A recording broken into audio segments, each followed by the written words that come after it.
बहुत बहुत स्वागत है दोस्तों आप सभी का। आज की इस वीडियो में डिस्कस करेंगे क्लास 12th है पॉलिटिकल साइंस चैप्टर सेकंड। हम डिस्कस कर लेते हैं दो ध्रुवीयता का अंत। ये उसी का पार्ट नंबर 4 है और इस पार्ट में इस वीडियो में आपका चैप्टर कंप्लीट हो जाएगा। तो समझते हैं कि आज की इस वीडियो में हम क्या क्या डिस्कस करेंगे। दो इंपॉर्टेंट टॉपिक्स रहेंगे हमारे कि इंडिया जो है, ठीक है, इंडिया के सोवियत संघ के साथ यानी कि यूएसएसआर के साथ संबंध कैसे थे 1991 तक, ठीक है।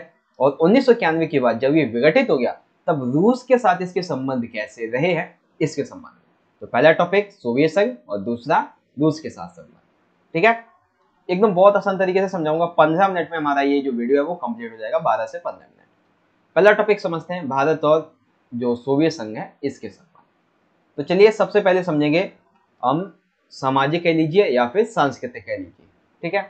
तो जितने भी भारतीय हिंदी फिल्मों के नायक हैं उनमें से कुछ नायक जैसे कि राज कपूर, अमिताभ बच्चन और एक दो कुछ नायक हैं, इनकी फिल्मों को, इनके गानों को सोवियत संघ के बहुत सारे घरों में देखा जाता है, सुना जाता है, गाया भी जाता है। कुछ कलाकार, कुछ लेखक भी सोवियत संघ की यात्रा करते हैं, वहां जाते हैं, वहां कार्य भी कर रहे होते हैं और रशिया जो सोवियत संघ के गाने होते हैं उनको मतलब कि लिखते हैं, उनको कला के माध्यम से प्रदर्शित करते हैं। तो हम ये कह सकते हैं भारत और सोवियत संघ के सांस्कृतिक सामाजिक तौर पे काफी अच्छे संबंध है, ठीक है। दूसरा संबंध आ जाता है आर्थिक तौर पे। आर्थिक तौर पे कैसे कि सोवियत संघ की मदद से ही भारत में जो भिलाई इस्पात संयंत्र है, बोकारो और जो विशाखापट्टनम इस्पात संयंत्र हैं, जो कारखाने हैं, वो सोवियत संघ की सहायता से ही भारत में लगे थे। साथ ही साथ सोवियत संघ जो है उसने भारत में हैवी इलेक्ट्रिकल्स और साथ ही साथ जो मशीन यंत्र होते हैं, मशीनी यंत्र जैसी आर्थिक और तकनीकी सहायता सोवियत संघ हमेशा से भारत को देता आया है, ठीक है। तो आर्थिक तौर पे ये हो जाएगा, ठीक। अगला क्या है कि भारत में जब विदेशी मुद्रा की कमी थी, हमें पता है कि जब भारत में अकाल पड़ा था, विदेशी मुद्रा की कमी हो गई थी, तब जो सोवियत संघ है यही एक ऐसा खेमा था कह लीजिए या फिर गणराज्य था कह लीजिए। तो सोवियत संघ ने ही भारत में रुपए के माध्यम से, देखिए व्यापार डॉलर के माध्यम से होता था उस टाइम पे, लेकिन उसने अपनी जो मुद्रा थी रूबल उसको साइड में करके भारत से उसने रुपए में व्यापार किया था। ये बहुत बड़ी बात है कि आपकी कंट्री से, आपकी ही जो करेंसी है उससे व्यापार किया जा रहा है दूसरी कंट्री से, तो बहुत बड़ी बात होती है, ठीक है। उसके बाद सोवियत संघ जो है उसने हमेशा से जब भी यूएनओ में कश्मीर का मामला उठता है, ठीक है, या फिर पाकिस्तान युद्ध का मामला उठता है, तो हमेशा सोवियत संघ ने इनडायरेक्टली और डायरेक्टली हमेशा भारत का ही साथ दिया है, ठीक है। अब 1971 में जब पाकिस्तान के साथ हमारा युद्ध हुआ था, जब बांग्लादेश नया बना था, ठीक है, तब क्या हुआ था, तब उसने भारत को कई सारे हथियारों से, ठीक है, और भी बहुत तरीके से मदद दी थी। तो हम ये कह सकते हैं सामाजिक तौर पे, आर्थिक तौर पे, सैनिक तौर पे और हाँ व्यापारिक तौर पे भी हो गया। तो इन सभी तरीकों से हमेशा सोवियत संघ ने भारत की मदद की है, ठीक है। अब एक दो और देख लेते हैं कुछ, जैसे कि भारत, अब सोवियत संघ की बात हो रही है तो भारत ने भी सोवियत संघ की जो विदेश नीति है, ठीक है, विदेश नीति क्या होती है, जैसे रक्षा, व्यापार, शांति, ऐसी बहुत सारी जो नीतियां होती है उसके संबंध में, तो विदेश नीति का अप्रत्यक्ष तरीके से लेकिन महत्वपूर्ण तरीके से, यानी कि हालांकि ऐसा जरूर है कि प्रत्यक्ष रूप से तो उसको मतलब सहायता नहीं की, लेकिन समर्थन जरूर किया है अप्रत्यक्ष तरीके से। उसके बाद सोवियत संघ की सहायता से ही भारत में 1969 में ISRO, जिसे हम कहते हैं इंडियन स्पेस रिसर्च ऑर्गेनाइजेशन, इसकी स्थापना हुई थी। तो अगर पूछा जाएगा कि ISRO, ठीक है, ISRO, इसे हम इसरो भी कह सकते हैं, तो इसरो की स्थापना 1969 में यूएसएसआर के द्वारा ही भारत में लगाया गया था, ठीक है। उसके बाद 1980 के दशक में सोवियत संघ से भारत में लगभग 13,000 करोड़ के जो हथियार थे उसका आया था। बहुत बड़ी बात है, कितने, 13,000, सॉरी, हाँ हाँ 13,000 करोड़, ठीक है। 1980 के दशक में सोवियत संघ से भारत ने इतने सारे हथियार लिए थे, कितने, 13,000 करोड़ रुपए के, ठीक है।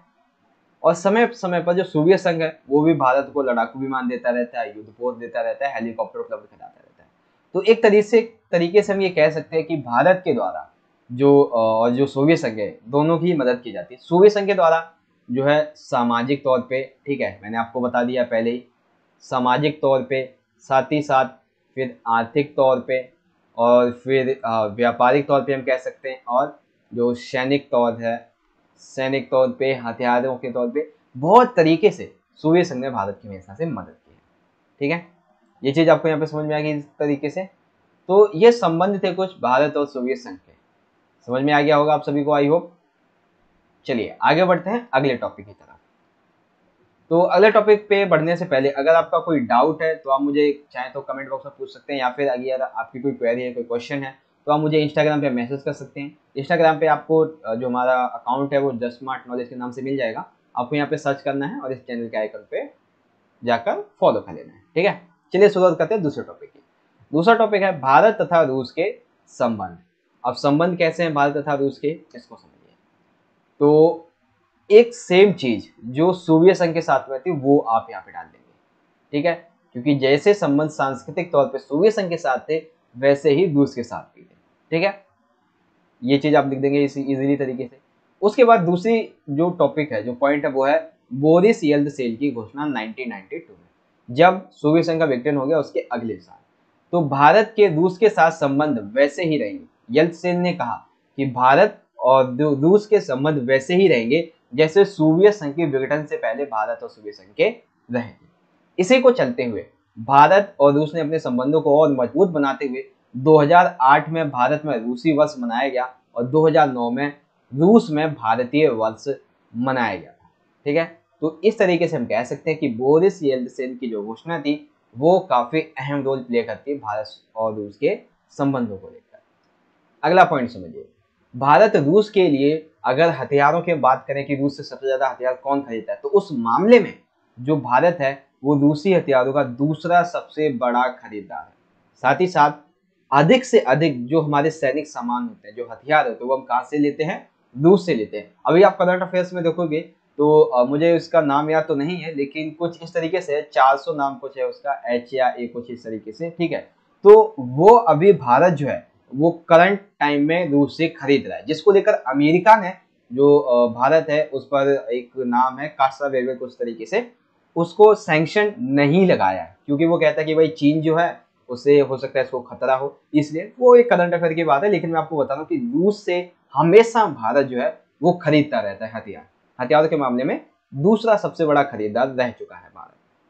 ठीक है, उसके बाद है भारत में तेल अधिकतर आयात से होता है। देखो, एक तो है जो हथियार है उसका दूसरा सबसे बड़ा खरीदार, और तेल की बात करें तो भारत का अधिकांश जो तेल है वो कहाँ से आयात होता है, रूस से होता है। ठीक है, तो ये चीज आपको समझ में आ गई। एक तो सबसे पहले वही कि नायकों वाली बात, ठीक है, घर घर तक जाने जाते सिनेमाओं की बात, बोरिस येल्तसिन की घोषणा, वैसे ही संबंध रहेंगे रूसी वर्ष और भारतीय वर्ष। और फिर हथियारों का दूसरा सबसे बड़ा खरीदार है, सैनिक सामान भी यहीं से लेते हैं, अधिकतर तेल का आयात भी यहीं से किया जाता है। आगे आता है अगला पॉइंट, जब भी हम कश्मीर मुद्दे की बात करते हैं तो अभी भी रूस जो है वो हमेशा जो भारत है उसका क्या करता है, समर्थन करता है। कश्मीर, ऊर्जा आपूर्ति, अंतर्राष्ट्रीय आतंकवाद से संबंधित सूचनाओं के आदान प्रदान, पश्चिम एशिया में पहुंच बनाने तथा चीन के अपने संबंधों में संतुलन लाने में फायदा हुआ है। भारत और रूस के जो अच्छे संबंध हैं उसकी वजह से यूएनओ में जब भी कश्मीर का मामला उठता है तो रूस हमेशा भारत की पक्ष लेता है। दूसरी बात, ऊर्जा आपूर्ति के लिए, ठीक है, रूस से ये बहुत सारे जो सोलर पैनल्स होते हैं उसको भी आयात करता है। ठीक है, और भी कई तरीके के जो गैजेट्स होते हैं वो आयात करता है, हथियार को आयात करता है। अंतर्राष्ट्रीय स्तर पर आतंकवाद को खत्म करने के लिए, ठीक है, उसकी सूचनाओं को प्राप्त करने के लिए बहुत सारी टेक्निक्स का ये उपयोग करता है। साथ ही साथ जो चीन है उससे अपने संबंधों को थोड़ा ठीक ठाक बनाने के लिए, अच्छा बनाने के लिए, संतुलन बनाने के लिए रूस के संबंध काफी अहम रोल प्ले करते हैं यहाँ पे। ठीक है, तो चलिए अब देखते हैं अगला टॉपिक। अगला है हमारा यहाँ पे साझा दृष्टिकोण, या फिर कह सकते हैं बहुध्रुवीय विश्व। इसका क्या मतलब है, तो रूस और भारत जो है वो दोनों ही ये देखते हैं कि वैश्विक लेवल पर जितने ज्यादा संगठन होंगे उतनी ज्यादा अच्छी सुरक्षा होगी, उतना ज्यादा विवादों को अच्छे से सुलझाया जा सकेगा। ठीक है, अंतर्राष्ट्रीय फलक पर यदि कई शक्तियां मौजूद होंगी तो सुरक्षा की एक सामूहिक जिम्मेदारी होगी। अंतर्राष्ट्रीय संघर्षों का जो समाधान है वो बातचीत के द्वारा आसानी से किया जा सकेगा। हर देश की स्वतंत्र विदेश नीति होगी और संयुक्त राष्ट्र जैसी संस्थाओं के द्वारा फैसले किए जाएं तथा इन संस्थाओं को मजबूत, लोकतांत्रिक और शक्ति संपन्न बनाया अच्छा। यानी कि जितनी ज़्यादा शक्तियाँ मौजूद होंगी विवादों को उतना आसानी से समझाया जाएगा, ठीक है, सुलझाया जाएगा। यदि यूएनओ जो है, यूएन जो है वो अंतर्राष्ट्रीय स्तर पर अगर कोई कानून नियम बनाएगा तो आसानी से उसका अमल किया जा सकेगा। ये दोनों की एक सोच है। अगली सोच क्या है कि 2001 के भारत रूस सामरिक समझौते के अंग के रूप में भारत और रूस के बीच 80 द्विपक्षीय दस्तावेज पर हस्ताक्षर हुए थे। ये क्या चीज है? तो देखो भाई, हुआ कुछ यूं कि 2001 में भारत और रूस ने एक समझौता किया। वो समझौता था 80 या फिर कह सकते हैं 80 द्विपक्षीय समझौता। इस समझौते के तहत दोनों ने क्या किया कि अपने अपने कुछ कुछ नियम, कुछ कायदे आपस में बांटे और कहा कि हम जो है ये कार्य जो है इस तरीके से करेंगे, ठीक है।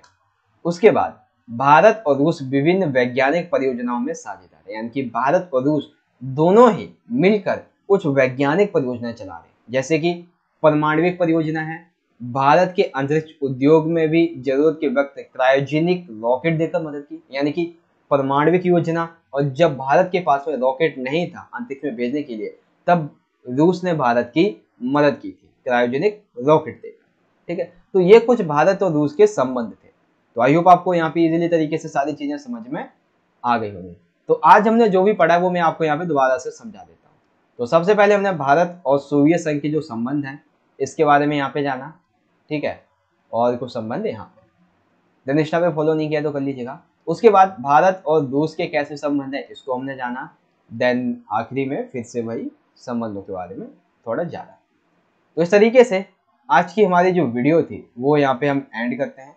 गाइस, आपको वीडियो अच्छी लगी हो तो वीडियो को ज़्यादा से ज़्यादा लाइक कीजिएगा, शेयर जरूर करें अपने दोस्तों के साथ, और कमेंट में बताइएगा कि आपको वीडियो कैसी लगी, आपको जो मैंने समझाया वो अच्छे समझ में आया या नहीं आया। और चैनल को सब्सक्राइब नहीं किया तो कर लीजिए, और हमें इंस्टाग्राम पे फॉलो कर लीजिएगा। आपका कोई क्वेश्चन है तो आप हमें वहाँ पे पूछ सकते हैं। मिलेंगे आपसे अगली वीडियो में, तब तक के लिए आप पढ़ते रहिए, अपना ख्याल रखिए। धन्यवाद। जय हिंद, वंदे मातरम।